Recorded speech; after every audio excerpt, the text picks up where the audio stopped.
Advise That Changed My Life, Part 2. The human brain cannot comprehend the negative. It is incapable.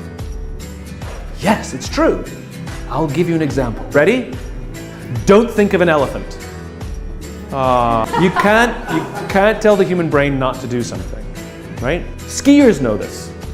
If you ever seen skiers go through trees, do you know how they do that? If you go through trees on skis and you go, don't hit a tree, don't hit a tree, don't hit a tree, guess what you're watching? You're only looking at trees. All you're doing is seeing trees. You don't understand how anyone can ski with all these trees, right?